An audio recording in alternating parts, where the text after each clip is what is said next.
Liabilities के account बनाने, आपको कैश एंड कैश इक्विवेलेंट्स के भी अकाउंट नहीं बनाने, उनके एडजस्टमेंट कहां जाएंगे, ये मतलब कैश फ्लो स्टेटमेंट के एंड में जाएंगे।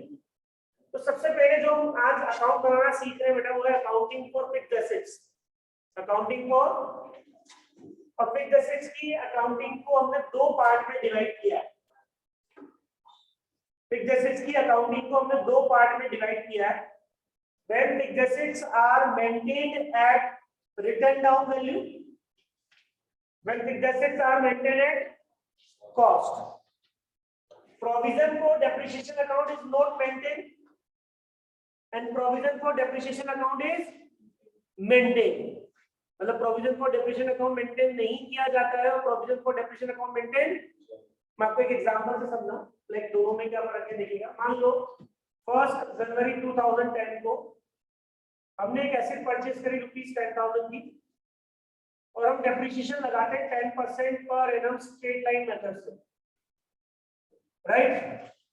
तो जब बैलेंस शीट बनाएंगे 31 दिसंबर 2010 की, 31 दिसंबर 2010 की बैलेंस शीट बनाएंगे तो यहाँ पर हम फिक्स्ड एसेट्स कितने की दिखाएंगे बताइए। ये बैलेंस शीट में एसेट्स है, आपका 1 साल निकल चुका है तो 10,000 का 10% डेप्रिसिएशन 1,000, तो माइनस करके आप 9,000 दिखाएंगे। देखिए डब्ल्यूडीवी का मतलब क्या होता है, डब्ल्यूडीवी का मतलब क्या होता है, रिटन डाउन वैल्यू, बुक में जो वैल्यू लिखी हुई है।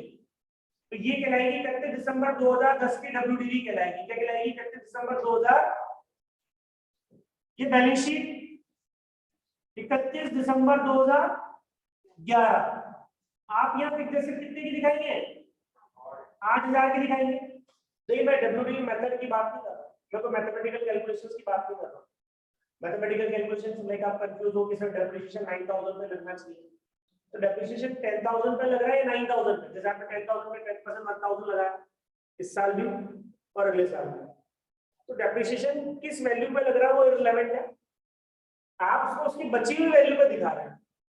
हाँ, अगर मैं ये 9,000 ये डब्ल्यूडीवी कब की चलेगी? 31 दिसंबर 2000। ये डब्ल्यूडीवी कराएगी 31 दिसंबर 2000। अगर मैं इस डब्ल्यूडीवी पर डेप्रिसिएशन लगा दूं तो मेरा बन जाता है डब्ल्यूडीवी मेथड बन जाता है। क्या बन जाता है? मेथड डेप्रिसिएशन लगाने का। हाँ या ना? बट अभी तो स्ट्रेट लाइन मेथड से डेप्रिसिएशन लगा रहा है। ये बैलेंस शीट बनाई 31 दिसंबर 2012 की, राइट। तो यहाँ फिक्स्ड एसेट कितने की नजर आएगी बेटा बोलिए? 7,000 की नजर आएगी। हाँ या ना? और यहाँ पर कोई भी प्रोविजन फॉर डेप्रिसिएशन आपकी बैलेंस शीट में नजर नहीं आ रहा और आपकी एसेट्स किस पर नजर आ रही? बची हुई वैल्यू पर। लेकिन ये बैलेंस शीट कुछ ऐसे भी बन सकती है। आप बैलेंस शीट में फिक्स्ड एसेट को दिखाएं किस पर? Cost per. और उसका जो डेप्रिसिएशन है आज तक का डेप्रिसिएशन, आज तक का डेप्रिसिएशन कितना बेटा? प्रोविजन फॉर डेप्रिसिएशन कितना? 1,000। कितना?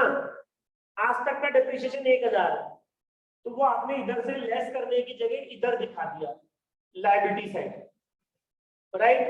या इधर से लेस करके भी दिखा सकते हैं, लेकिन इससे आपको ये पता चल रहा है कि उसकी कॉस्ट कितनी है, आज तक का डेप्रिसिएशन कितना है, तो बची कितने की। ये बैलेंस शीट बनाई मैंने अगले साल की। फिक्स्ड एसेट्स कितनी? फिक्स्ड एसेट्स कितनी? 10,000। और ये प्रोविजन फॉर डेप्रिसिएशन अगले साल बढ़कर डेप्रिसिएशन फंड, आप उसको डेप्रिसिएशन फंड बोलो, प्रोविजन फॉर डेप्रिसिएशन बोलो, कोई फर्क नहीं पड़ता। तो बैलेंस कितना बचत हो जाएगा? ये 2,000 हो जाएगा। ये बात समझ में बेटा? और अगले साल की बैलेंस शीट अगर हमने बनाई तो फिक्स्ड एसेट्स कितनी? फिक्स्ड एसेट्स कितनी? 10,000। और ये provision for depreciation, depreciation reserve, accumulated depreciation भी बोल सकते हैं आप इसको। ये कितना हो जाएगा? 3,000 हो जाएगा। अब इस बैलेंस शीट में, इस बैलेंस शीट में कोई फर्क नहीं है, इसमें बची हुई वैल्यू नजर आ रही है 7,000 और ये कॉस्ट नजर आ रही है 10,000। और आज तक का डेप्रिसिएशन कितना है? आज तक का डेप्रिसिएशन कितना है? 3। तो बची कितनी? 7। कोई फर्क है क्या? यहाँ पर हर साल डेप्रिसिएशन प्रॉफिट एंड लॉस में कितना जा रहा है? 1,000। यहाँ पर भी डेप्रिसिएशन हर साल प्रॉफिट एंड लॉस में कितना जाएगा बेटा? 1,000 ही जाएगा। हमारे न तो प्रॉफिट एंड लॉस पे कोई फर्क पड़ रहा है और ना ही बैलेंस शीट पे फर्क पड़ रहा है, बट अकाउंटिंग फिर भी क्या है, चेंज है। लाइक ये अकाउंटिंग जो मैं आपको पढ़ाऊंगा आज तो नहीं, कल लेंगे प्रोविजन फॉर डेप्रिसिएशन का पार्ट। अभी मैं इसको एक्सप्लेन कर रहा हूँ, एक इन्वेस्टमेंट की अकाउंटिंग आपको समझा रहा हूँ, लेकिन ये अकाउंटिंग बहुत इंपॉर्टेंट है। प्रोविजन फॉर डेप्रिसिएशन की अकाउंटिंग में पहले ही आपको बोल दूं, क्योंकि हर क्वेश्चन में आपको प्रोविजन फॉर डेप्रिसिएशन की अकाउंटिंग दी जाएगी, और फिर वो कंफ्यूजन क्रिएट करके अगर वो पॉइंट गलत हो जाता है तो फिर पूरा क्वेश्चन ही गलत हो जाता है। तो स्टेप मार्किंग मिलती है, स्टेप मार्किंग में फिर कुछ भी मिल सकता है, फिर आपको बेटा फुल नंबर नहीं आएंगे। तो अगर आप इसके अकाउंटिंग को सीखेंगे, पूरे चैप्टर में यही परेशान करेगा, इसके अलावा कोई परेशान नहीं करेगा प्रोविजन फॉर डेप्रिसिएशन की अकाउंटिंग। प्रोविजन फॉर डेप्रिसिएशन की अकाउंटिंग के अलावा और कुछ परेशान नहीं करेगा, बहुत ईजी है। फिर इसके बाद राइट, फिर इसको अपन इंपॉर्टेंट टॉपिक डाल के इसको अपन कल पढ़ेंगे। मैं भी आपको फिक्स्ड एसेट्स और मेंटेनेंस डब्ल्यूडीवी की अकाउंटिंग सिखा रहा हूँ, इसको नोट कीजिएगा फटाफट से, फिर आगे देखिए। फिक्स्ड एसेट्स और मेंटेनेंस डब्ल्यूडीवी इसकी अकाउंटिंग में एक्सप्लेन कर रहा हूँ। इधर यश आगे आगे बढ़िए।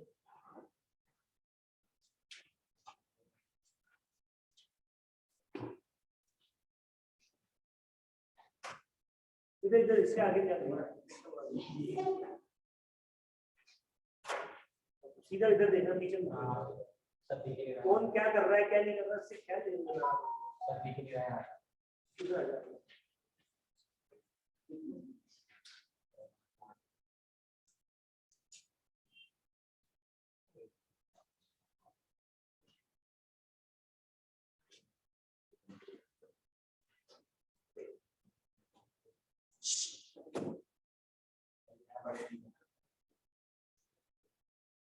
क्लास में सिर्फ मेरे को पढ़ा दो, देखो अच्छी बात भी नहीं, मेरे को चुप कराओ या समझाओ क्लास का डेकोरम कैसे बनता है, नहीं इन चीजों में वेस्ट नहीं करेगा।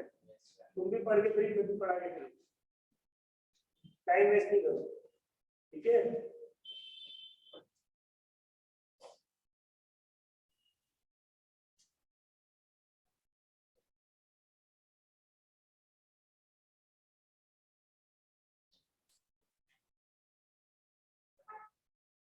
ये दो पार्ट में अपन को अकाउंटिंग सीखनी है, फिक्स्ड एसेट्स और मेंटेनेंस डब्ल्यूडीवी।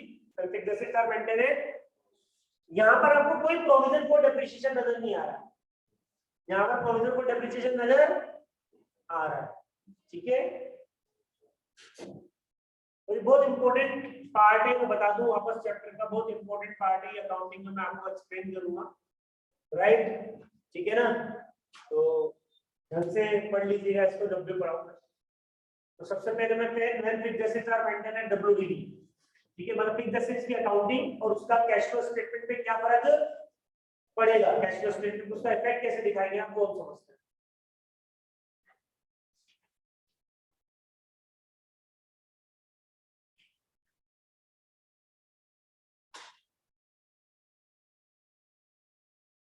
हो गया, चलिए बहुत सिंपल सी अकाउंटिंग है, हम पढ़ते हुए आए हैं, बट एक बार छोटा सा रिकॉल जरूरी है, देखिएगा।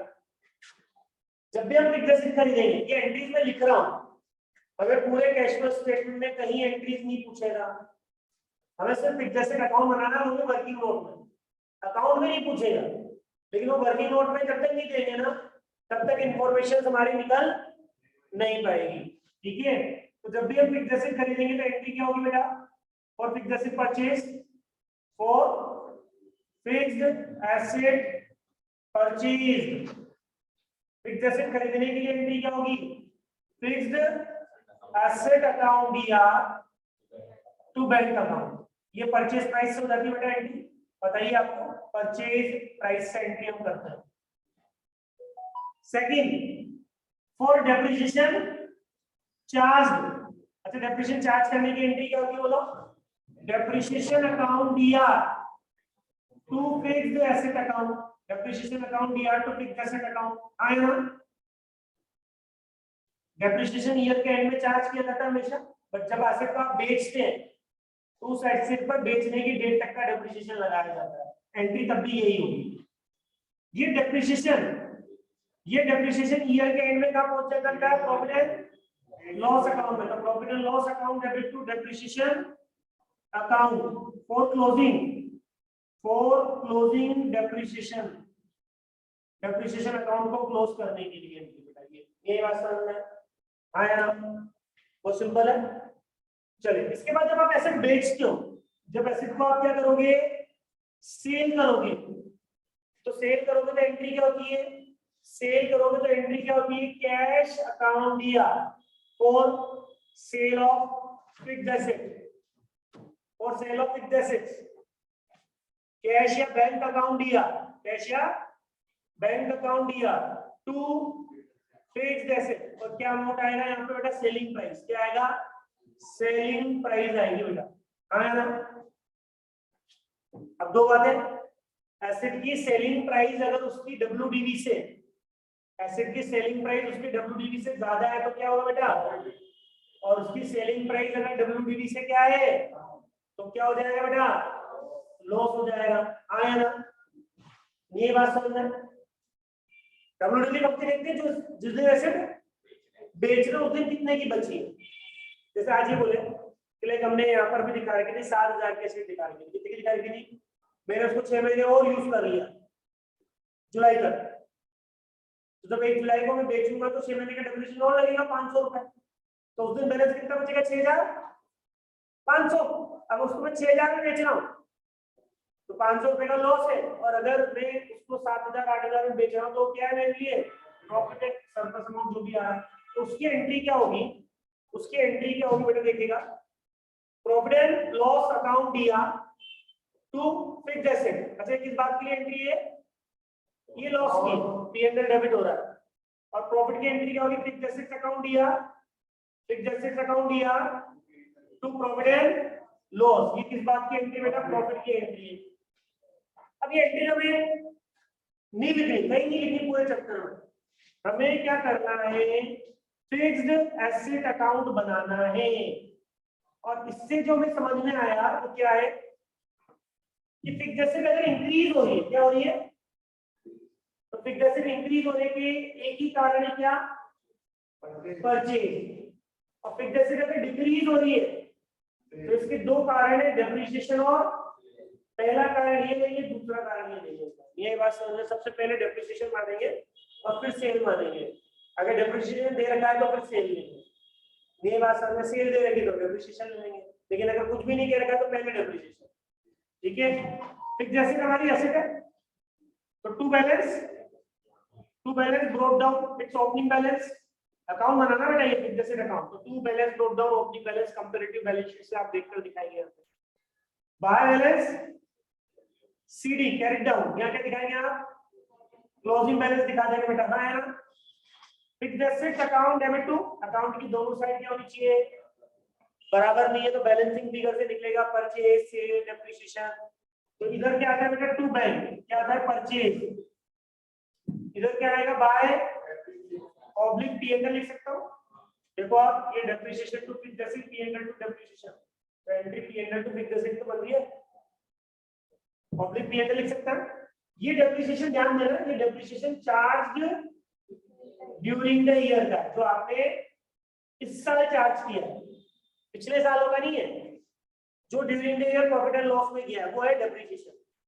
By bank selling price, by profit and loss, ये लॉस आ जाएगा बेटा, और ये टू प्रॉफिट एंड लॉस क्या आ जाएगा बेटा, प्रॉफिट आ जाएगा, क्या आएगा, प्रॉफिट, बन गया अकाउंट। अब इस अकाउंट को बनने के बाद देखो बेटा, टू बैंक पैसा जा रहा है माइनस, तो ये इन्वेस्टिंग एक्टिविटीज में जाकर माइनस हो जाएगा बेटा, purchase of fixed asset investing activities में माइनस होगा। It's to profit and loss, it's profit, non operating profit, non operating profit है तो इसको एडजस्टमेंट में क्या करेंगे बेटा, माइनस करेंगे। हमारे पास जगह क्या क्या लिखने की सुनना, सबसे पहले net profit during the year, फिर एडजस्टमेंट, एडजस्टमेंट वाली जगह खाली है, फिर operating profit before working capital changes आता है, फिर वर्किंग कैपिटल का ब्लॉक आ जाता है, फिर कैश जनरेटेड, उसके बाद जो एक्टिविटीज में ऑपरेटिंग होती है ना इन्वेस्टिंग होती है ना फाइनेंसिंग होती है, उसको ऑपरेटिंग एक्टिविटीज के मानकर कैश जनरेटेड के नीचे दिखाएंगे, वो एक ब्लॉक आ जाता है, फिर इन्वेस्टिंग का ब्लॉक है, फिर फाइनेंसिंग का ब्लॉक है, और फिर आखिर में कैश एंड कैश इक्विवेलेंट है। तो इसको क्या करेंगे एडजस्टमेंट में, प्रॉफिट है, नॉन ऑपरेटिंग प्रॉफिट है, इससे आपका ऑपरेटिंग प्रॉफिट क्या हो रहा होगा, बढ़ रहा होगा, वापस क्या कर देंगे कम कर देंगे। डेप्रिसिएशन ये भी एडजस्टमेंट में क्या हो जाएगा बेटा plus, it's operating but non cash, it's operating but it's non operating but cash. आज आप ऐसे तो बेचते हो ना उससे होने वाला प्रॉफिट नॉन ऑपरेटिंग है, इन्वेस्टिंग है, बट वो कैश पर, और वो कहाँ शामिल है, सेलिंग प्राइस में शामिल हो जाता है वो पैसा। हाँ यार, तो ये आप इन्वेस्टिंग में क्या करेंगे, प्लस कर देंगे, और ये जो लॉस है it's non operating non cash, it's non operating, तो ये एडजस्टमेंट में क्या हो जाता है बेटा, बाहर बेटा देखो प्लस ही हो रहे हैं, और इधर क्या हो रहा है सारे सारे to profit and loss to cash minus ही होगा, और बाय पी&एल बाय कैश क्या होगा बेटा प्लस ही होगा। तो मेन ये अकाउंट है, ये आपको बनाना है वर्किंग नोट, ये बात समझ में, कोई कंफ्यूजन तो नोट कीजिएगा इसको। मैं एक इन्वेस्टमेंट का अकाउंट समझा दूं आपको, फिर एक क्वेश्चन देख लेते हैं, ठीक है। और कल मैं प्रोविजन को डेप्रिसिएशन की अकाउंटिंग समझाऊंगा अपनी क्लास में, ठीक है, और वही सबसे ज्यादा इंपॉर्टेंट है,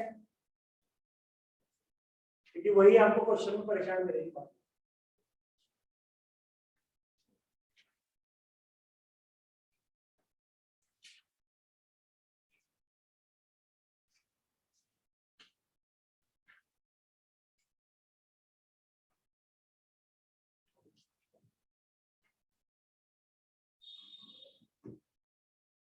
वेबसाइट को खोलना है,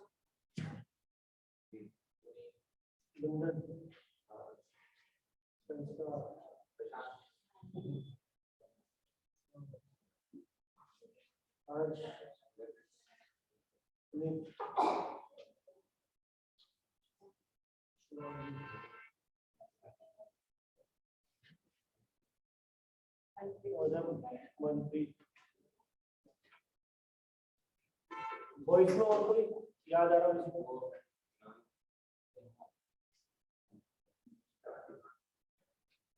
कौन तरुण? तरुण तो ऑनलाइन, फिर ये यानी कि एक्सपेरिमेंट होगा।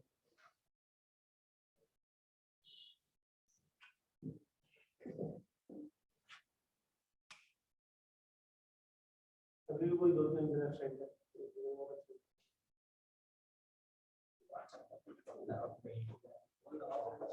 हाँ मैं लगा दूंगा, नहीं वो बता रहे हैं, मैं लगा दूंगा।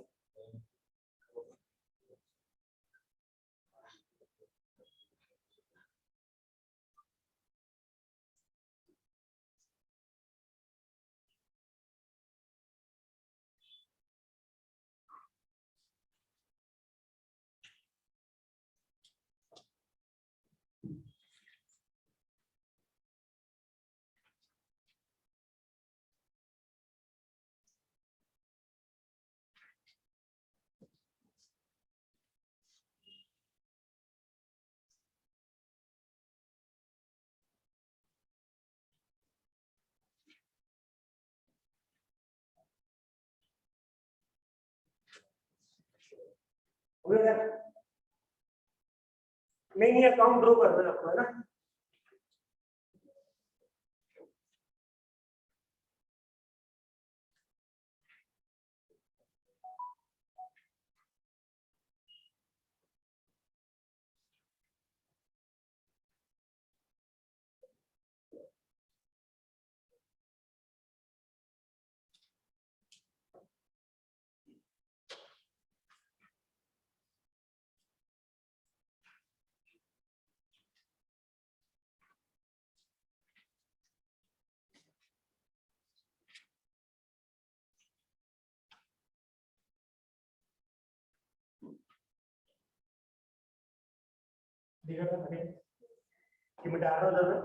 अच्छा इन्वेस्टमेंट्स के साथ भी ऐसा ही होगा, इन्वेस्टमेंट्स के साथ भी ऐसा ही है।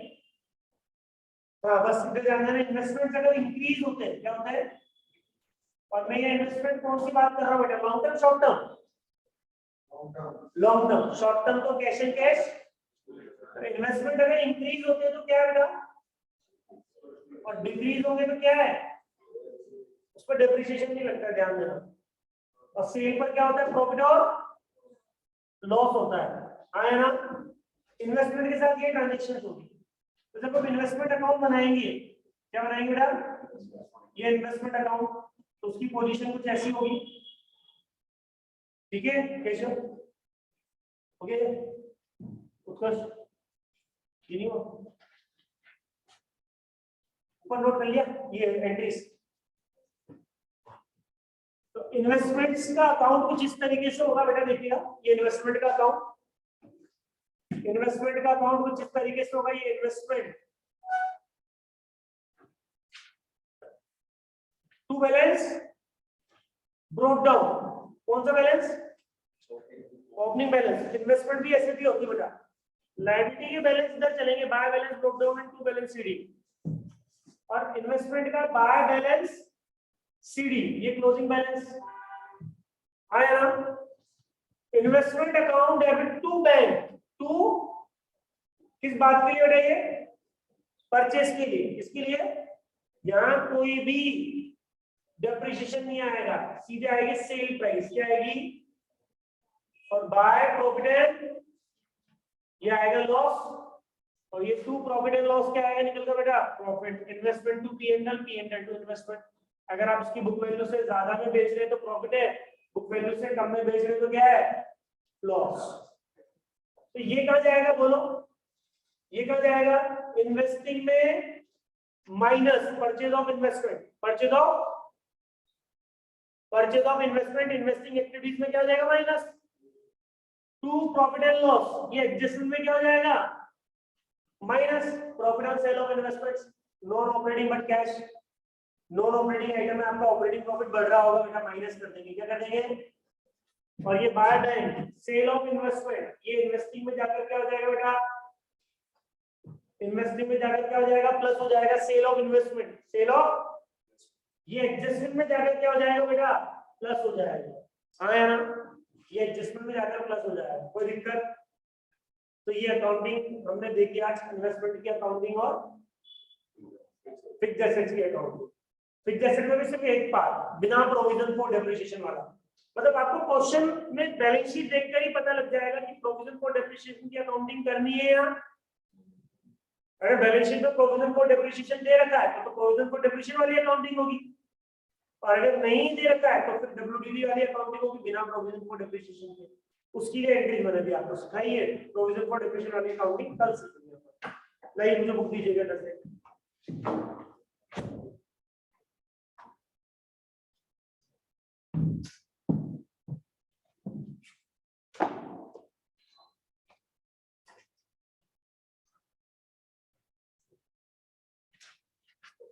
तो 1 2 3 हो गए थे हमारे।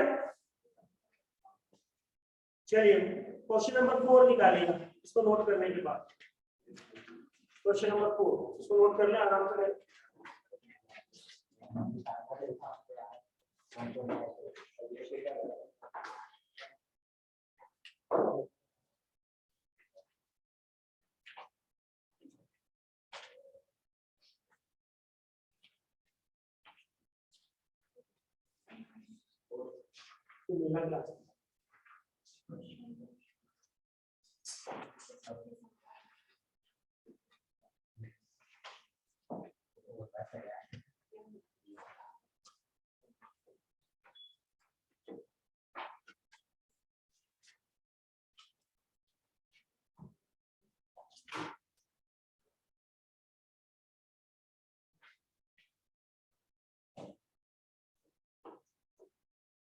चलिए क्वेश्चन नंबर 4। हालांकि देखिए आप, अच्छा बैलेंस शीट की दोनों साइड में टोटल मिला हुआ नहीं मिला हुआ चेक करो। 1400 1819 आया ना? 2018 2000 आज से पूरा कैश फ्लो स्टेटमेंट बना सकते हैं। ऐसे बैलेंस शीट टैली है तो कैश फ्लो स्टेटमेंट भी टैली हो जाएगा, पूरा इन्वेस्टिंग फाइनेंसिंग ऑपरेटिंग पूरा बन जाएगा बेटा। And depreciation on machinery provided during 2019 कितना बेटा? 50 लाख का डेप्रिसिएशन। ऊपर वाली सारी फिगर भी लैक्स में दे रखी है आपको। आपको सिर्फ क्या बनाना है इसमें? Calculate cash flow from operating activities from the following information. सिर्फ ऑपरेटिंग एक्टिविटीज आपको ड्रॉ करनी है। वैसे तो हम इन्वेस्टिंग भी बना सकते हो और फाइनेंसिंग भी ड्रॉ कर सकते हो और पूरा एक कैश फ्लो स्टेटमेंट टैली कर सकते हैं। लेकिन इसे बनाना क्या है, चलो स्टार्ट करें। अच्छा डेप्रिसिएशन कितना लगाया, चलो देखो बैलेंस शीट में बहुत इजी है, अपन बैठे बैठे कर लेंगे ऐसे। मशीनरी कितनी है, देखो मशीनरी का ओपनिंग बैलेंस कितना है 470, डेप्रिसिएशन कितना लगाया 50, तो बचने चाहिए 420, बच कितनी रही है 700, तो कितने की परचेज निकल जाएगी 420 माइनस 790, 420 माइनस 790 370 की परचेज निकल जाएगी, हाँ है ना। तो आपने जब मशीनरी अकाउंट बनाया, तो टू बैलेंस ब्रोक डाउन कितना दिखाया, 470, डेप्रिसिएशन कितना दिखाया 50, यहाँ कितना दिखाया 7, तो ये बैलेंसिंग फिगर से परचेज निकल गई, कितने की निकल गई 370 की निकल गई, हो गए बराबर। अब ये तो इन्वेस्टिंग में जाकर माइनस होगा, ऑपरेटिंग में तो सिर्फ डेप्रिसिएशन ही जाएगा, आया ना। तो आपका जो स्टार्टिंग पॉइंट है, net profit during the year, अभी देख लेंगे कितना जब आएगा, जब लिख देंगे, अभी सिर्फ हेडिंग डालो net profit during the year, नहीं तो जीरो लिख देंगे। एडजस्टमेंट्स, और एडजस्टमेंट में सबसे पहला एडजस्टमेंट्स किसका लिखा अपन ने, depreciation of fixed assets rupees in lakhs, बना क्या रहे सिर्फ अपन cash flow from indirect method से, तो डेप्रिसिएशन कितना लिखा अपन ने 50। चलिए बस खत्म इंफॉर्मेशन। आइए शेयर कैपिटल, तो शेयर कैपिटल 500 से कितनी हो रही है, तो इशू करी 100 लाख की, 100 लाख की इशू करी, कौन सी एक्टिविटीज में जाएगी, फाइनेंसिंग एक्टिविटीज में। Issue of share capital 100 lakh financing activities में क्या हो जाएंगे प्लस। अब क्या अकाउंट बनाकर निकालोगे ये इंफॉर्मेशन भी नहीं ना, जहां देखो एक एडिशनल इंफॉर्मेशन जिनकी दे रखी थी उनके अकाउंट बनाने कंपल्सरी, जहां एडिशनल इंफॉर्मेशन दे दी उसके अकाउंट बनाने क्या हो गए, जिनके एडिशनल इंफॉर्मेशन दे रखे नहीं दे रखे उनके अकाउंट नहीं बनाने आपको बता। चले आइए प्रेफरेंस शेयर कैपिटल 100 से कितनी हो रही है, तो ये redemption of preference share capital कहलाएगा। कौन सी एक्टिविटीज, फाइनेंसिंग एक्टिविटीज में माइनस हो जाएगा, क्या हो जाएगा, बना क्या रहे सिर्फ हम ऑपरेटिंग ही बना रहे हैं, तो अभी कोई लेना देना। फिर आगे चले प्रॉफिट एंड लॉस, 100 से कितना हो रहा है, तो नेट प्रॉफिट ड्यूरिंग ईयर कितना आ गया 100, ये आपका operating profit before working capital changes, before changes in working capital, कुछ भी लिख सकते हैं हम। हाँ अब अगला आइटम क्या है, डिबेंचर। अच्छा डिबेंचर्स क्या होती है, बोरोइंग होती है बेटा, डेब्ट होती है, उधारी होती है। डिबेंचर अगर बढ़ रहे हैं तो इसका मतलब आपने इशू किया है, उधार लिया पैसा, इशू ऑफ डिबेंचर कहलाएगा, फाइनेंसिंग एक्टिविटीज में प्लस कहलाएगा। और अगर डिबेंचर्स आपके कम हो रहे हैं तो आपने उनका रीपेमेंट किया है, रिडम्पशन कहलाएगा, क्या कहलाएगा, तो वो फाइनेंसिंग एक्टिविटीज में प्लस माइनस होता है। Bank account debit to debenture बढ़ रहा है, debenture account debit to bank, तो अभी तो बढ़ रहेगा ट्रेंड। कौन सी एक्टिविटीज, यहाँ पे कोई काम है ही नहीं है, फाइनेंसिंग में जोड़ दीजिए। क्रेडिटर 100 से कितना हो रहा है, इंक्रीज इन क्रेडिटर्स, क्या कर देंगे 50 हो रहे ऐड कर देंगे, सही है। चलिए आगे चलिए, कैसे चल रही है, क्या होगा, एक बार चेक कर लो ना, इंक्रीज ही हो रहा है, लिखने में गलती होगी, चेक कर लेना, टोटल मिला लेना, आंसर मिला लेना, अगर आंसर आ रहा है तो आपका सही है, नहीं आ रहा है तो गलत है, टोटली चेक कर लो, अभी चेक कर लेते हो, तो बहुत बड़ी बात है, गलती होगी लिखने में तुम्हारे से। मशीनरी 470 से कितनी हो रही, 790 हो ही गई। प्रिलिमिनरी एक्सपेंसेस, कल मैंने आपको सिखाया था share issue expenses, preliminary expenses, अगर ये कम हो रहे तो क्या कहलाएगा, रिटर्न ऑफ कहलाएगा, क्या कहलाएगा, राइट।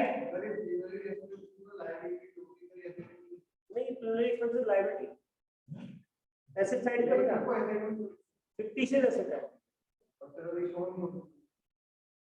जितने भी खर्चे होते हैं ना बेटा वो कहाँ जाते हैं, प्रॉफिट एंड, लेकिन अगर आप उनको नहीं ले गए वहां पर तो फिर उनको बैलेंस शीट में एसेट साइड दिखाते हैं, फिक्टिशियस एसेट। आज है सैलरी हमने चुकाई तो एंट्री होती है salary account debit to cash या बैंक, अब सैलरी का रास्ता किधर है, प्रॉफिट एंड लॉस या बैलेंस शीट?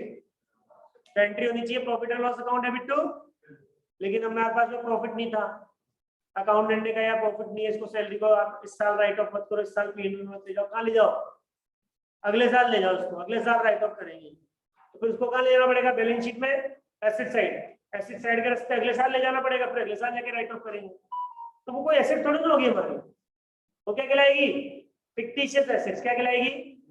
लेकिन ऐसा करते नहीं हम सैलरी के केस में, राइट, क्योंकि वो एक रेवेन्यू एक्सपेंडिचर है, चार्ज अगेंस्ट द प्रॉफिट है, चाहे प्रॉफिट हो चाहे लॉस हो, आपको प्रॉफिट एंड लॉस में लिखना ही पड़ेगा।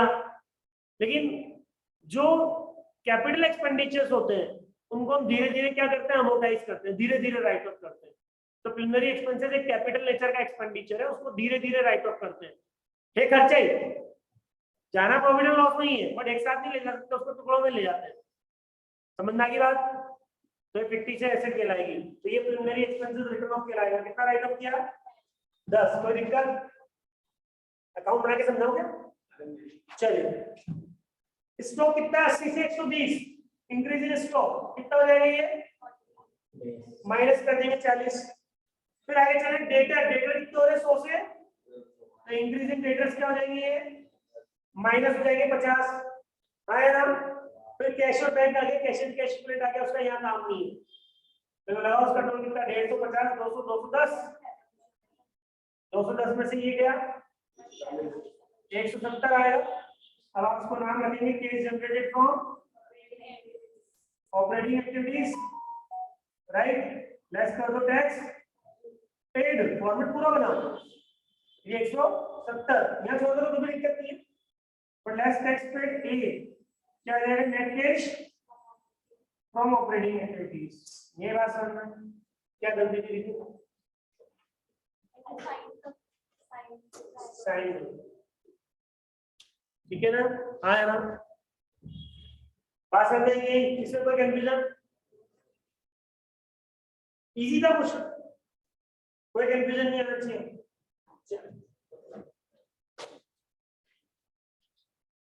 5 को छोड़े अभी, 5 को छोड़े अभी, आप क्वेश्चन नंबर 7 ले, 6 भी छोड़ दे अभी, ठीक है, क्योंकि प्रोविजन फॉर डेप्रिसिएशन आ रहा है, कल सीखेंगे, कल कर लेंगे। अभी आप 7 ले, क्वेश्चन नंबर 7, इसको भी कैलकुलेटर पे कर लो, आंसर ही आ जाएगा।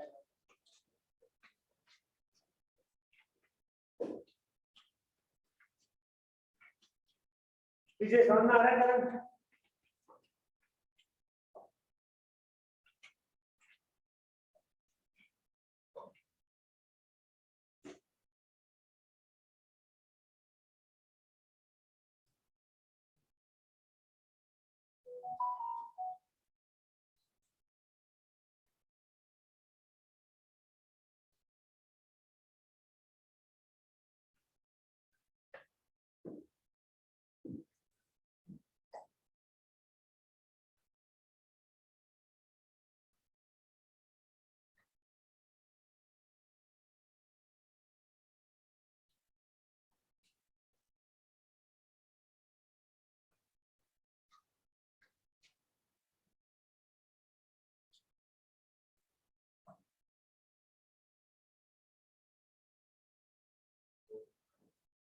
ठीक है, कभी कर लेते हैं।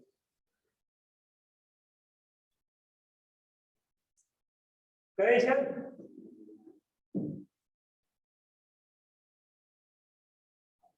जो भी क्वेश्चंस कर रहा हूँ रजिस्टर में क्लियरली आप घर पे कर ले, ठीक है ना।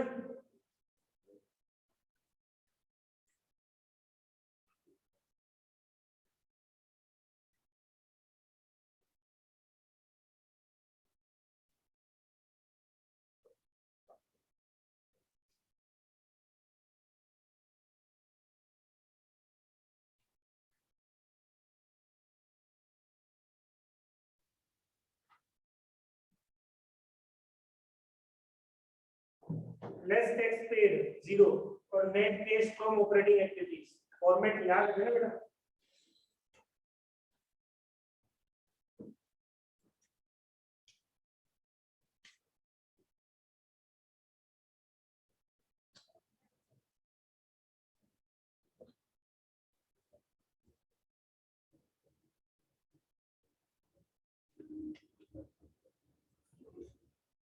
चलिए क्वेश्चन नंबर 7 क्या बोल रहा है? United holding limited made a profit of ₹1 lakh after considering the following item, depreciation on fixed asset, तो जोड़ दो, net profit during the year, adjustment, depreciation, जोड़ते चलो, 1 lakh plus 5,000, very good, amortisation of development expenses